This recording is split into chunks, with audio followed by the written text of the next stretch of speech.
Solway Firth Spaceman. On May 23, 1964, a British fireman named Jim Templeton took his wife Annie and his two kids Elizabeth and Francis to Burgh Marsh, an area of grassland overlooking a famous estuary located off the southwest coast of Scotland. According to Jim, the only two other people in the marsh that day besides him and his family were two older women sitting in their car at the far end of the grassland. As an amateur photographer, Jim loved taking pictures of his kids, and so he took his camera on the day trip and photographed his 5-year-old daughter Elizabeth wearing her brand new dress.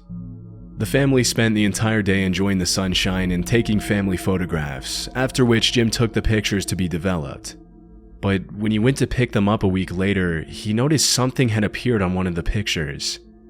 Although most of the photographs seemed completely normal and featured his daughter enjoying the sunshine in her flowery dress, the chemist who developed the role mentioned to Jim that one of the pictures had unfortunately been ruined by a strange figure standing behind his daughter. When Jim himself analyzed the photo in question, he was sort of disturbed. Standing right behind his daughter in the grassland was the figure of what appeared to be a man in a spacesuit. This was pretty shocking to Jim, as he was 100% sure that there had been nobody else with him and his family at the marsh that day. Suspecting that maybe the chemist had somehow altered the photograph, he sent it to Kodak for analysis, but a few days later they got back to him with confirmation that the photograph was genuine and hadn't been altered in any way. For some reason, Jim's first reaction was to go to the police, but understandably they weren't interested in the case and immediately dismissed him. Determined to get the story out there, Jim then went to the owners of the local newspaper, who were a lot more interested in the story than the cops. The next day, the photograph of Jim's daughter was in every newspaper in Cumbria. The mysterious, unexplained image started gaining traction, and a few days later, the photograph of the little girl was now being featured in pretty much every newspaper in the world, with millions of people wondering where the spaceman had come from. As the photograph received more and more international attention, Kodak seized the opportunity for free publicity by launching a prize for anyone who could prove the photograph had been faked, but nobody could. While the photograph was being published by dozens of newspapers all over the world, a similar incident in Australia made the story explode even more. Just days after Jim took the now infamous photograph, a Blue Streak missile launch at the Woomera test range in South Australia was aborted after the missile technicians got spooked at the sight of two large men standing in the firing range. In a BBC interview, Jim alleged that when the technicians saw his daughter's photograph in an Australian newspaper, they claimed the figures they had seen on the firing range were identical to the spaceman in the photograph. Although this was never officially confirmed, Jim's allegations brought even more attention to the story when it was revealed that the Blue Streak missile whose launch had been aborted in South Australia had been built at a base very close to Solway Firth. As the story blew up, Jim mentioned that a few days after the photograph was published, two men in suits claiming to be UK government agents arrived at his door.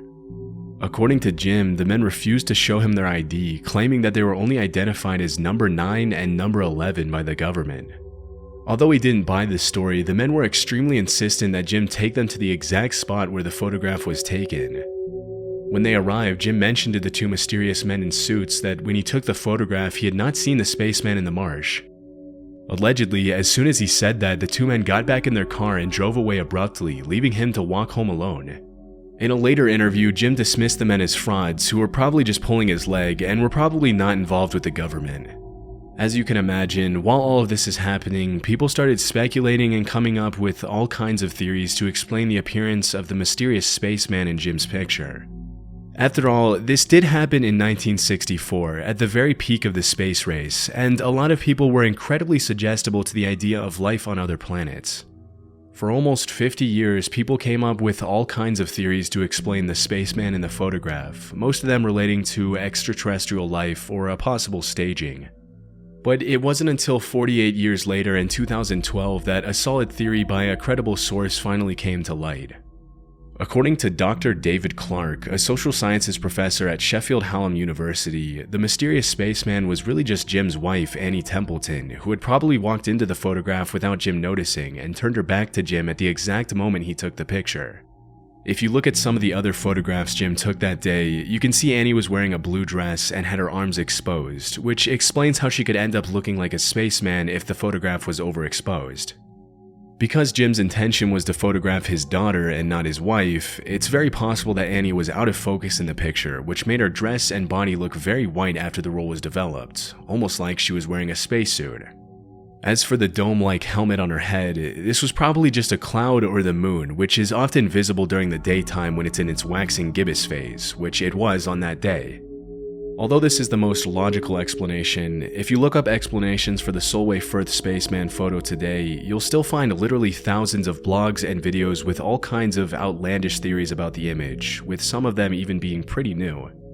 Considering all the information available today, it's very safe to say this image has been debunked.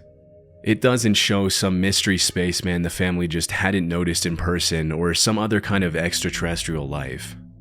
However, the Solway Firth Spaceman photo will always be a classic in the bizarre images genre.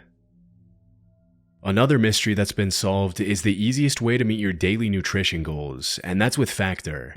Factor is a meal delivery service that delivers fresh, never frozen meals right to your doorstep. With 35 different dietitian-approved meals to choose from weekly, including options like keto, calorie smart, and vegan, Factor has made weekly meal planning extremely easy, especially if you want to eat healthy. And you're not sacrificing taste either. Each meal is made by a team of gourmet chefs, giving you both good quality and good tasting meals that are easy to prepare. They literally take 2 minutes to heat up with no prepping, cooking, or cleanup needed. It's the perfect option for those who want to eat good but don't have a lot of time on their hands, like myself. I used to often just end up getting takeout, which, let's be honest, is definitely not the healthiest option. This week, one of the meals I tried was the creamy potato pork chop with a side of cauliflower, and I thought it was actually really good. The sauce added a lot to it. It wasn't dry or anything and tasted a lot better than anything I could cook for sure.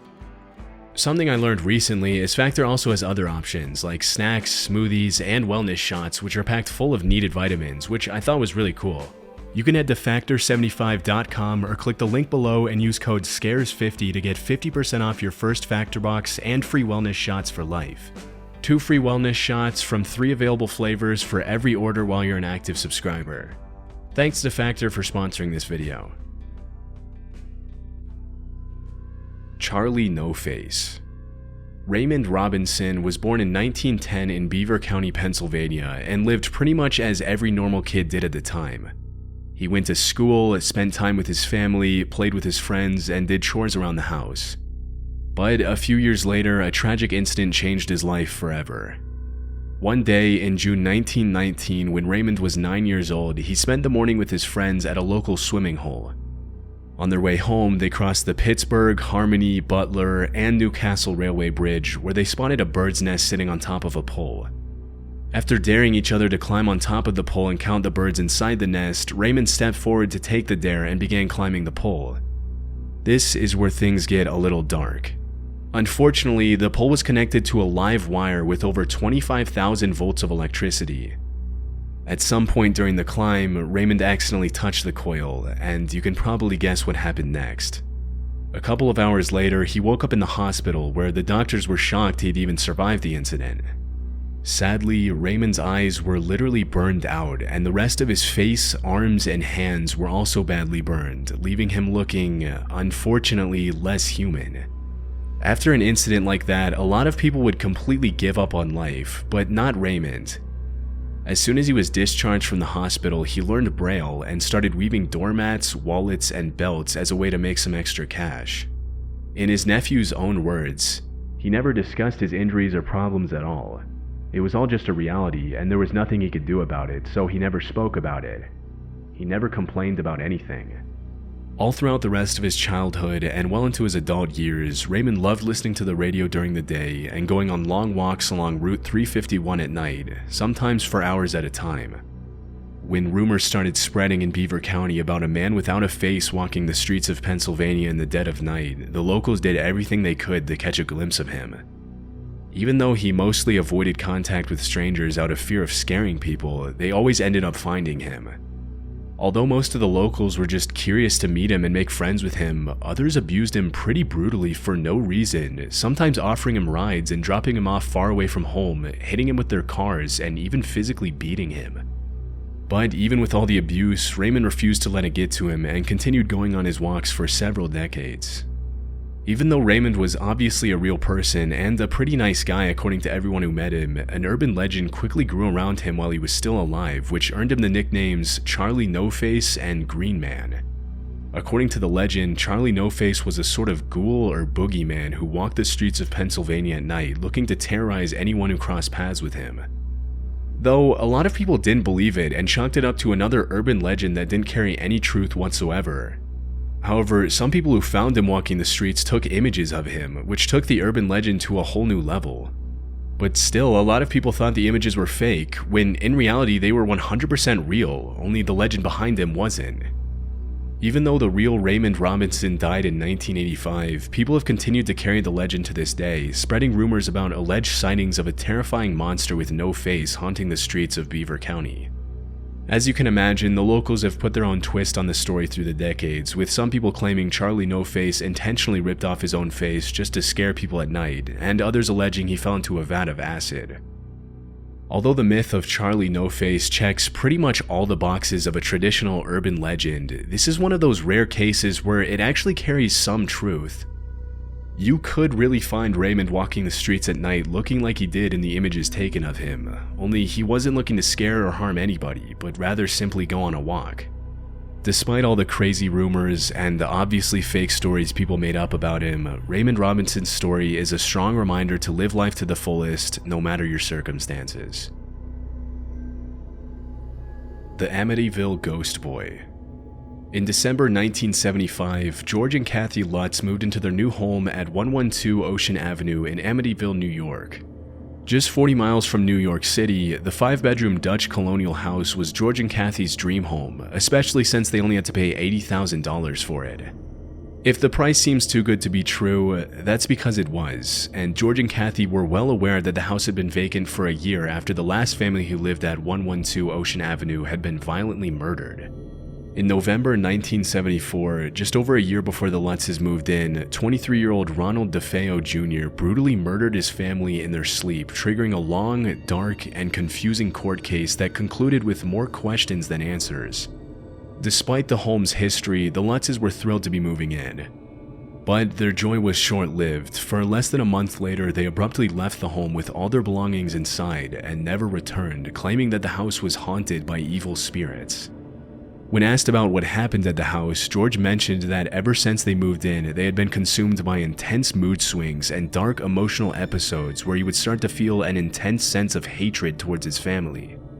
The family also alleged that they had seen a mysterious green slime oozing down from some of the walls at random times throughout the day, and had even been waking up almost every night at exactly 3:15 a.m., the same time the previous family had been murdered before they moved in. In one particularly disturbing incident, George claimed that one night when he was standing on the front lawn, he saw a half-man, half-pig creature with red eyes staring down at him from one of the upstairs windows. According to the priest who had blessed the house after the Lutzes moved in, on the day of the blessing, he had allegedly heard a male voice shouting at him to get out of the house, and in the days following his visit to the Lutzes' home, he claimed to have fallen ill with blood seeping out of his hands. After leaving the home, the Lutzes wrote a book about their experience, which went on to inspire countless horror movies, including the original 1979 The Amityville Horror, the 2005 remake of the same movie featuring Ryan Reynolds, and The Conjuring 2, which revolved around Ed and Lorraine Warren's investigation of the allegedly haunted house at 112 Ocean Avenue. In 1952, Ed and Lorraine Warren founded the New England Society for Psychic Research. For 50 years, the couple ran a well-known paranormal investigations operation, with several of the cases they investigated serving as the inspiration for movies such as Annabelle and The Haunting in Connecticut. 5 months after the Lutz family left the house on Ocean Avenue, the Warrens conducted an investigation of the house, during which they alleged that all kinds of creepy things happened to them, none of which were caught on camera.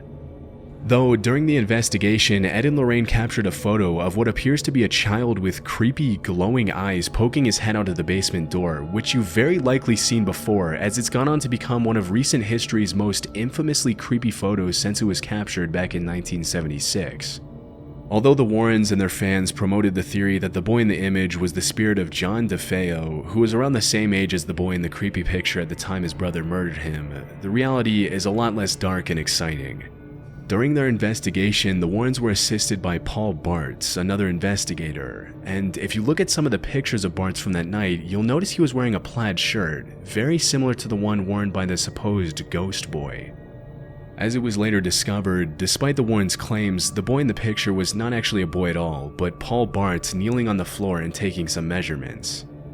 The creepy glare of his eyes was caused by the reflection of his glasses, and not by some strange demonic force as the Warrens claimed in later interviews. As of 2024, much, if not all, of the alleged haunting that took place at the house on Ocean Avenue in 1975 has been debunked. In fact, in the public view, many people remember Ed and Lorraine Warren as charlatans and scammers who did some pretty messed up stuff at the height of their power. That, along with the photo being proved as a setup, is almost conclusive evidence that nothing was really going on here, and everything claimed to have happened was a straight-up lie. Since the Lutzes left in early 1976, the house has been sold 4 times, and not a single one of the new buyers has complained about any kind of paranormal activity at 112 Ocean Avenue. Cooper family falling body. This image of a happy family sitting around a dinner table while a dark, creepy shadow in what appears to be some sort of dress hanging upside down over the centerpiece has been reposted all over the internet for the past decade, often as part of collections like Top 10 Unexplained Disturbing Photos. The alleged backstory of the strange image in question goes that at some point in the 1950s, the Cooper family bought an old house in Texas and moved into it. On their first night there, Mr. Cooper took a photo of his wife and mother posing with his 2 kids at the dining room table, with everyone smiling and in apparently good spirits. A few days later, after picking up the photograph from the chemist who developed it, they were shocked to see what appeared to be the shadow of a body hanging from the ceiling and over the dining room table. According to the family, the strange figure had not been present at the time the picture was taken, otherwise they definitely would have noticed it. As the story goes, they were never able to find out who or what had invaded their beautiful family portrait. Some sources claim that one of the chemists developing the film threw a negative from a separate photo of the famous ballerina Margot Fontaine over the original and played with the exposure to get a creepy effect and play a prank on the family. At least, that's the story you'll find in the videos that feature the infamous photo. However, through my research, I was able to find that the entire story is completely fake. Pretty much from start to finish, the story of the Cooper family is completely made up, and it's very likely that the image itself was digitally altered in Photoshop or some other editing software. From what I found, the first time the photograph was posted online was back in 2009 when a user named Sam Cohen uploaded it under the title Family Gathering to a site called Ligotti.net, a fan website for the famous horror writer Thomas Ligotti. Interestingly, Sam Cohen categorized the photograph as art, which suggests the picture was digitally fabricated as part of some sort of art project. Other details in the image itself seem to back this up, including the symmetrical dark spots in the corners of the image, which were probably edited using Photoshop to make the photograph look authentic. It's possible that the photograph of the family was taken back in the 50s, and that someone digitally superimposed a shadow on the image several decades later as a part of an art project, but there's also a possibility that the photograph of the family is fake as well. It's unknown if Sam Cohen was the original creator of the image, but a few months later, user Xavier Ortega posted it to the site Ghost Theory as a part of a gallery he titled Retro Creeps: Scary Portraits from the Past. After his post, some people reached out to Xavier to ask him if he was the original creator of the image, but he claimed he didn't know anything about its origin.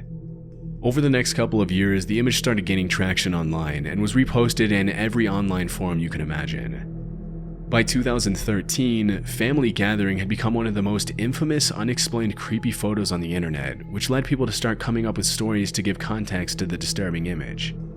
After it was featured on dozens of YouTube videos, most people assumed the story behind it was real, but all the evidence suggests that the image was digitally altered using Photoshop, and people just wrote a credible story to go along with it.